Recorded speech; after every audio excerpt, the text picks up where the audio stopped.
Bonjour à toi YouTube et bienvenue sur cette nouvelle vidéo. L'été est arrivé, avec lui, on a aussi une nouvelle saison d'animé. Comme chaque saison, je fais une vidéo pour vous expliquer ce que moi je vais regarder. Cette saison-là, je vais un petit peu modifier le format et je vais faire, non pas une, mais 4 vidéos. Et je vais faire chaque vidéo spéciale pour un éditeur français, plutôt un diffuseur français d'animé. C'est à savoir Wakanim, Crunchyroll, ADN pour les 3 gros du simulcast, et ensuite Amazon Prime, Netflix et ce qui n'est pas encore licencié en France.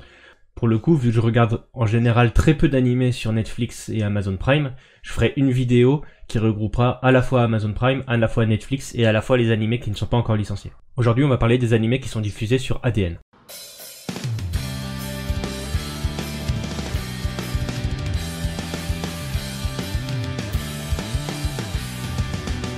Vu que je passe sur un format où je vais parler précisément des animés qui sortent sur chaque diffuseur, je vais aussi mentionner et nommer les animés qui sont là depuis longtemps et qui sont pas encore près de se finir et qui n'ont pas un format qui suit le système de saison. Sur ADN, en parlant de ça, on a Fairy Tail qui est toujours sur le Final Series, la dernière saison.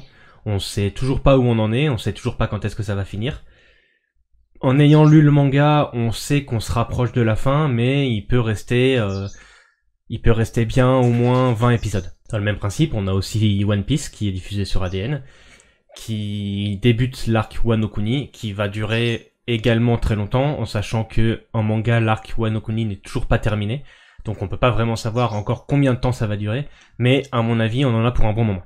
Mais les animés qui ne suivent pas le système de saison et qui durent des temps éternels, il y en a pas tant que ça. Et des animés qui suivent le système de saison, cette saison on en a pas mal en vrai. Sur ADN on en a 4.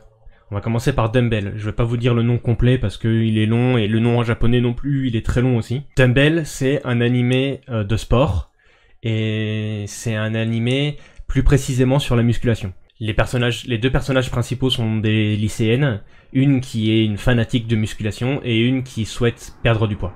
C'est même plutôt très ecchi. L'anime est plutôt bien construit dans le sens où ils ont l'air d'avoir fait pas mal de recherches, notamment sur les exercices à faire, les zones du corps que ça aide à muscler, etc. Du coup, ils ont aussi intégré pas mal de ecchi et de fanservice là-dedans. Typiquement, quand ils expliquent les zones du corps que les exercices aident à faire travailler, il y a une des personnages principales qui a des poses plutôt suggestives, etc. Ils en rient eux-mêmes d'ailleurs, mais ça peut gêner plusieurs personnes, donc je vous préviens d'avance. En tout cas le premier épisode, rien que le premier épisode plutôt, annonce déjà la couleur là-dessus. Ensuite on a Fire Force. Fire Force, c'est un énorme shonen qui cartonne en ce moment. C'est le titre de la saison. Il est également diffusé sur Wakanim. L'histoire, c'est que dans le monde, un jour, les gens ont commencé à mourir de combustion spontanée, c'est-à-dire qu'ils s'enflamment eux-mêmes et du coup ils meurent à cause du feu. Toute la population a commencé à avoir peur de ça et il y a des brigades de pompiers / police / ce qu'on veut entre guillemets, qui ont été formés pour combattre ces torches humaines. Et l'histoire parle principalement d'un jeune garçon qui a l'air d'être un lycéen, en tout cas d'apparence, qui s'est enrôlé dans la Fire Force justement pour combattre les torches humaines. Et du coup dans cet animé c'est très shonen, du coup il y a un peu de pouvoir aussi, etc. Et en gros il y a des gens qui ont gagné des pouvoirs liés au feu.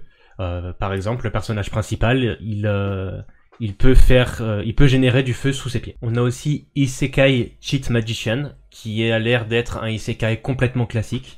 C'est un jeune lycéen classique qui vit sa vie et qui finalement se fait téléporter dans un autre monde. Heureusement ou malheureusement, on sait pas encore, mais une de ses amies se fait téléporter avec lui.